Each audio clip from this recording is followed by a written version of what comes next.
Famous Guitars, episode number 55. You know what?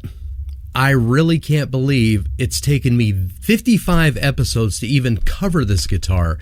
This guy was one of my major influences for playing the guitar, and I remember watching him on TV doing his duck step and just playing iconic double stop riffs.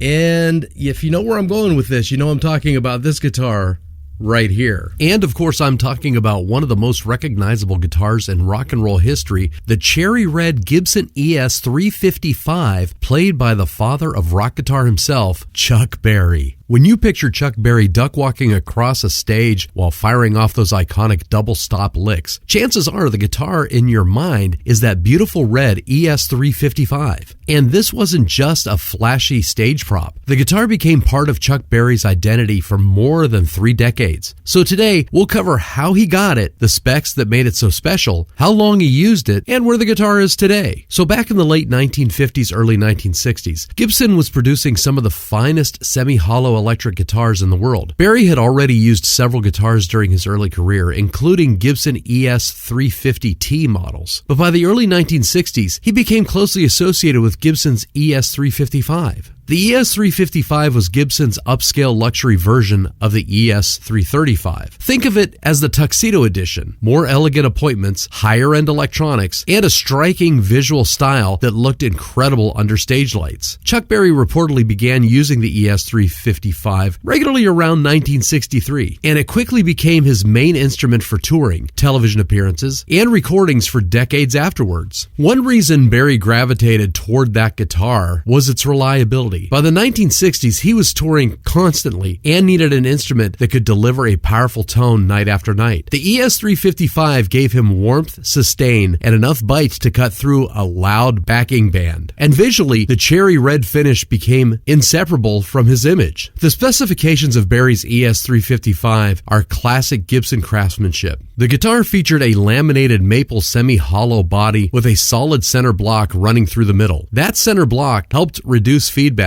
while still keeping the airy resonance of a hollow body guitar. It had a mahogany neck with an ebony fingerboard, giving it a smooth, fast feel. The scale length was Gibson's standard 24 3/4 inch length, and the guitar typically came with split parallelogram inlays and gold hardware. Berry's ES-355 was equipped with 2 humbucking pickups. Those pickups delivered a thick, rich sound heard on countless live performances throughout the 1960s, 70s, and even the 80s. Now, if you think of Chuck Berry's tone, it wasn't heavily distorted. It was bright, punchy, and extremely articulate. The ES-355 allowed his signature double stop leads and rhythmic chord work to remain clear and aggressive without sounding muddy. Another distinctive feature on many ES-355 models was the vibrola tailpiece. Berry didn't use heavy vibrato effects very often, but visually, the hardware added to the guitar's classy appearance. And honestly, the ES-355 just looked perfect for Chuck Berry. It had elegance, attitude, and showmanship all wrapped into one instrument. Over the years, this guitar appeared during some of the most important moments of Berry's later career. Audiences around the world saw him perform Johnny B. Good, Roll Over Beethoven, Sweet Little 16, and Maybelline with that cherry red slung over his shoulder. It became so associated with Berry that Gibson eventually created signature models inspired by his guitar. In fact, the company released the Gibson Chuck Berry ES-355 as a tribute to the rock pioneer. The model featured details connected to Berry's personal style and stage aesthetic, honoring the instrument that became central to his legacy. Berry continued using variations of the ES-355 well into the 1990s, and even during performances later in life. Few artists stay linked to one guitar model for that long, but for Chuck Berry, the ES-355 became almost an extension of his personality. As for where the original guitars are today, several instruments associated with Berry exist in private collections and museum exhibits. One of his most famous cherry red ES-355 guitars has been displayed at the Rock and Roll Hall of Fame and Museum in Cleveland, Ohio, where other Berry-owned instruments have surfaced through auctions and collectors over the the years. Because Barry owned and used multiple ES-355s throughout his career, identifying one definitive main guitar can be difficult. But regardless of which specific instrument you're looking at, the cherry red ES-355 remains forever connected with Chuck Berry's groundbreaking contribution to rock and roll. Without Chuck Berry, modern rock guitar probably doesn't exist the way we know it today. His riffs inspired generations of players from Keith Richards to Angus Young and countless others. And that Gibson ES-355 was there through much of it. And there you are. There's your Famous Guitars episode number 55, Chuck Berry's cherry red Gibson ES-355. And like, share, and follow for more Famous Guitars,